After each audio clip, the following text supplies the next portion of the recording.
ಮತ್ತೆ ಸಿದ್ದರಾಮಯ್ಯ ಮತ್ತೆ ಹರಿಪ್ರಸಾದ್ ಎಲ್ಲ ಡೆಲ್ಲಿಗೆ ಹೋಗಿದ್ದಾರೆ ಸರ್. ಕ್ಯಾಬಿನೆಟ್ ರೀಶಫಲ್ ಆಗುತ್ತಾ ಅಂತ? ಎಲ್ಲ ಹೋಗಿದ್ದಾರೆ, ಚರ್ಚೆ ಮಾಡಿ ಹೈಕಮಾಂಡ್ನವರು ಅನುಮತಿ ಕೊಟ್ರೆ ಮಾಡ್ತಾರೆ.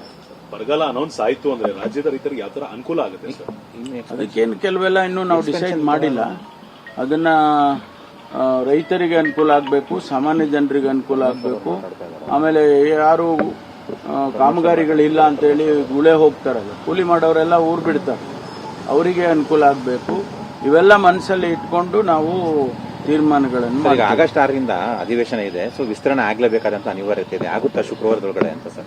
ಅಲ್ಲ, ಅವರು ಇವತ್ತೇನೋ ಚರ್ಚೆ ಮಾಡಿ ಹೈಕಮಾಂಡ್ನವರು ಅನುಮತಿಯನ್ನ ಕೊಟ್ರೆ ಇಮಿಡಿಯೇಟ್ ಆಗಿ ಆಗುತ್ತೆ. ಅಲ್ಲಿ ಎಸ್ ಅಂದ ತಕ್ಷಣ ಲಿಸ್ಟು ಕ್ಲಿಯರ್ ಆದ ತಕ್ಷಣ ಇಲ್ಲಿ ಗವರ್ನರ್ಗೆ ಅವ್ರ ಸಮಯ ನೋಡಿಕೊಂಡು ತಿಳಿಸ್ತಾರೆ. ಹೊಸಬ್ರು ಬೇಕು, ಹಿರಿಯರು ಬೇಡ, ಹಿರಿಯರು ಬೇಡ ಅವರು ಕೆಲವು ಮಾನದಂಡಗಳನ್ನ ಚರ್ಚೆ ಮಾಡ್ತಾ ಇದ್ದಾರೆ ಅಂತ ಕೇಳಿದ್ದೇನೆ ನಾನು. ಅದರಲ್ಲಿ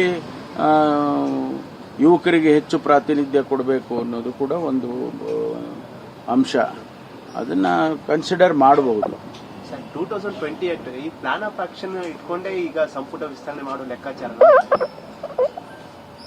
ಏನೇನ್ ಮಾನದಂಡ ಉಪಯೋಗ ಮಾಡ್ತಾರೆ ಅದನ್ನ ನನಗೆ ಯಾವ ಮಾಹಿತಿ ಕೊಡೋ ಇಲ್ಲ. ನಮ್ಮನ್ನೇನು ಕರೆದಿಲ್ಲ ಅವರು ಏನು ಚರ್ಚೆ ಮಾಡ್ತಾರೆ ಅದು ಚರ್ಚೆ ಮಾಡಿ ಇವೆಲ್ಲ ಪ್ಯಾರಾಮೀಟರ್ಸ್ ಇಟ್ಕೊಂಡೇ ಮಾಡ್ತಾರೆ ಅಂತ ಅನ್ಸುತ್ತೆ. ಯಾಕಂದ್ರೆ ಹಿಂದೆ ನಾನು ಅಧ್ಯಕ್ಷನಾಗಿದ್ದಾಗ ನಾವು ಮಾಡುವಾಗಲೂ ಕೂಡ ಅದನ್ನೇ ಹೇಳೋರು, ನೀವು ಹೊಸ ನಾಯಕತ್ವವನ್ನು ಬೆಳೆಸಬೇಕು ಹಾಗೆ ಅಂತೇಳಿ ಒಂದು ಪ್ಯಾರಾಮೀಟರ್ ಇಟ್ಕೊಂಡಿದ್ರು. ಅದು ಈಗಲೂ ಅಪ್ಲೈ ಆಗುತ್ತೆ ಅಂತ ಅನ್ಕೊಳ್ತೀನಿ. ಸಿಎಂ ಮತ್ತೆ ಸಿದ್ದರಾಮಯ್ಯ ಮತ್ತೆ ಹರಿಪ್ರಸಾದ್ ಎಲ್ಲ ಡೆಲ್ಲಿಗೆ ಹೋಗಿದ್ದಾರೆ ಸರ್. ಕ್ಯಾಬಿನೆಟ್ ರೀಶಫಲ್ ಆಗುತ್ತಾ ಅಂತ? ಎಲ್ಲ ಹೋಗಿದ್ದಾರೆ, ಚರ್ಚೆ ಮಾಡಿ ಹೈಕಮಾಂಡ್ನವರು ಅನುಮತಿ ಕೊಟ್ರೆ ಮಾಡ್ತಾರೆ.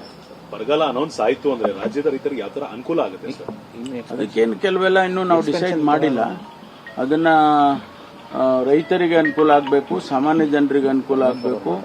ಆಮೇಲೆ ಯಾರು ಕಾಮಗಾರಿಗಳಿಲ್ಲ ಅಂತೇಳಿ ಗುಳೆ ಹೋಗ್ತಾರಲ್ಲ, ಕೂಲಿ ಮಾಡೋರೆಲ್ಲ ಊರು ಬಿಡ್ತಾರೆ, ಅವರಿಗೆ ಅನುಕೂಲ ಆಗಬೇಕು. ಇವೆಲ್ಲ ಮನಸ್ಸಲ್ಲಿ ಇಟ್ಕೊಂಡು ನಾವು ತೀರ್ಮಾನಗಳನ್ನು ಈಗ ಆಗಸ್ಟ್ 6ರಿಂದ ಅಧಿವೇಶನ ಇದೆ, ಸೊ ವಿಸ್ತರಣೆ ಆಗ್ಲೇಬೇಕಾದಂತ ಅನಿವಾರ್ಯತೆ ಇದೆ. ಆಗುತ್ತಾ ಶುಕ್ರವಾರದೊಳಗಡೆ ಅಂತ ಸರ್?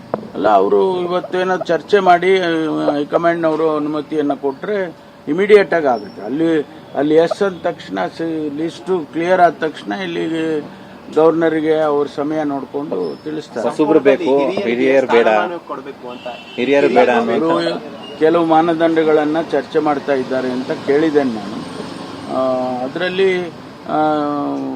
ಯುವಕರಿಗೆ ಹೆಚ್ಚು ಪ್ರಾತಿನಿಧ್ಯ ಕೊಡಬೇಕು ಅನ್ನೋದು ಕೂಡ ಒಂದು ಅಂಶ. ಅದನ್ನ ಕನ್ಸಿಡರ್ ಮಾಡಬಹುದು. 2028 ಈ ಪ್ಲಾನ್ ಆಫ್ ಆಕ್ಷನ್ ಇಟ್ಕೊಂಡೇ ಈಗ ಸಂಪುಟ ವಿಸ್ತರಣೆ ಮಾಡೋ ಲೆಕ್ಕಾಚಾರ ಏನೇನ್ ಮಾನದಂಡ ಉಪಯೋಗ ಮಾಡ್ತಾರೆ ಅದನ್ನ ನನಗೆ ಯಾವ ಮಾಹಿತಿ ಕೊಡೋ ಇಲ್ಲ. ನಮ್ಮನ್ನೇನು ಕರೆದಿಲ್ಲ ಅವರು ಏನು ಚರ್ಚೆ ಮಾಡ್ತಾರೆ ಅದು ಚರ್ಚೆ ಮಾಡಿ ಇವೆಲ್ಲ ಪ್ಯಾರಾಮೀಟರ್ಸ್ ಇಟ್ಕೊಂಡೇ ಮಾಡ್ತಾರೆ ಅಂತ ಅನ್ಸುತ್ತೆ. ಯಾಕಂದ್ರೆ ಹಿಂದೆ ನಾನು ಅಧ್ಯಕ್ಷನಾಗಿದ್ದಾಗ ನಾವು ಮಾಡುವಾಗಲೂ ಕೂಡ ಅದನ್ನೇ ಹೇಳೋರು, ನೀವು ಹೊಸ ನಾಯಕತ್ವವನ್ನು ಬೆಳೆಸಬೇಕು ಹಾಗೆ ಅಂತೇಳಿ ಒಂದು ಪ್ಯಾರಾಮೀಟರ್ ಇಟ್ಕೊಂಡಿದ್ರು.